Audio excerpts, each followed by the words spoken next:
सुनाऊ से निज दया से सुंदर भाव बताकर कार्तिक मास 24वां अध्याय सुनो सुधाकर।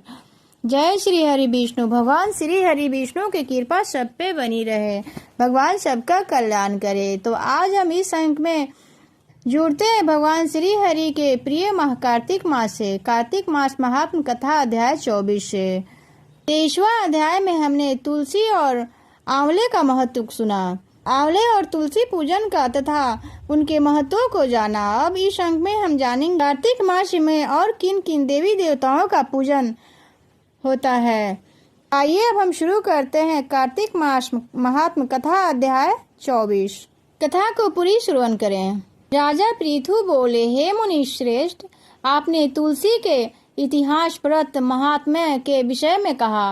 अब आप कृपा मुझे यह बताइए कि कार्तिक मास में क्या और भी देवी देवताओं का पूजन होता है, यह भी विस्तार पूर्वक बताइए। नारद जी बोले, पूर्व काल की बात है, पर्वत पर करविकर में धर्मदत्त नामक विख्यात कोई धर्मज्ञ ब्राह्मण रहते थे। एक दिन कार्तिक मास में भगवान विष्णु के समीप जागरण करने के लिए वे भगवान के मंदिर की ओर चले। उस समय एक पहर रात बाकी थी। भगवान के पूजन की सामग्री साथ लिए जाते हुए ब्राह्मण ने मार्ग में देखा कि एक भयंकर राक्षसी आ रही है।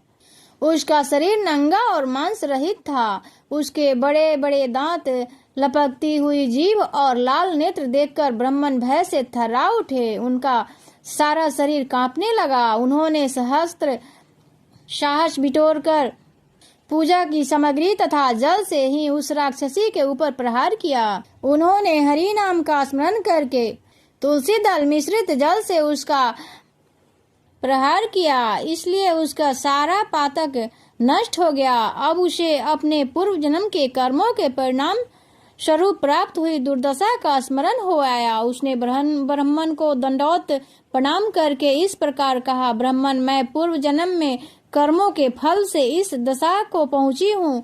अब मुझे किस प्रकार उत्तम गति प्राप्त हो। धर्मदत्त ने उसे इस प्रकार प्रणाम करके उसे देख आश्चर्यचकित हुए पूछा, किस कर्म के फल से तुम इस दशा को पहुंची हो, कहाँ की रहने वाली हो, तुम्हारा नाम क्या है और आचार व्यवहार कैसा है, ये सारी बातें मुझे बताओ। उस राक्षसी का नाम कलहा था। कलहा बोली, ब्राह्मण, मेरे पूर्व जन्म की बात है। सौराष्ट्र नगर में भिक्षु नामक एक ब्राह्मण रहते थे। मैं उनकी पत्नी थी। मेरा नाम कलहा था और मैं बड़े क्रूर स्वभाव की स्त्री थी। मैं वचन से भी कभी अपने पति का भला नहीं किया, उन्हें कभी मीठा भोजन नहीं परोसा, सदा अपने स्वामी को धोखा ही देती रही। मुझे कलहा विशेष प्रिय था, इसलिए मेरे पति का मन मुझसे सदा उद्विग्न रहा करता था।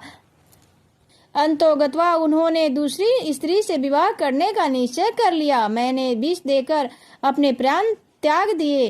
फिर यमराज के दूत आए और मुझे बांधकर पीटते हुए यमलोक में ले गए। वहां यमराज ने मुझे देखकर चित्रगुप्त से पूछा, चित्रगुप्त, देखो तो सही इसने कैसा कर्म किया है। जैसा इसका कर्म हो उसके अनुसार यह शुभ या अशुभ प्राप्त करे। चित्रगुप्त ने कहा, इसका किया हुआ कोई भी शुभ कर्म नहीं है। यह स्वयं मिठाइयाँ उड़ाती थी और अपने स्वामी को उसमें से कुछ भी नहीं देती थी। इसने सदा अपने स्वामी से द्वेष किया, इसलिए यह चमगादुरी होकर रहे तथा सदा कलह में इसकी प्रवृत्ति रही, इसलिए यह विष्टा भोजी सुक्री की योनि में रहे। जिस बर्तन में भोजन बनाया जाता है उसी में यह सदा अकेली खाया करती थी। अतः इसके दोष से ही अपनी ही संतान का भक्षण करने वाली बिल्ली हो। इसने अपने पति को निमित्त बताकर आत्मघात किया है, इसलिए यह अत्यंत निंदनीय स्त्री प्रेत के शरीर में भी कुछ काल तक अकेली ही रहे। इसे यमदूतों द्वारा निर्जल प्रदेश में भेज देना चाहिए, वहां दीर्घ काल तक यह प्रेत के शरीर में निवास करे। उसके बाद यह पापनी शेष 3 योनियों का भी उपभोग करेगी। कलहा ने कहा, प्रियवर, मैं वही पापनी कलहा हूँ। इस प्रेत शरीर में आए मुझे 500 वर्ष बीत चुके हैं।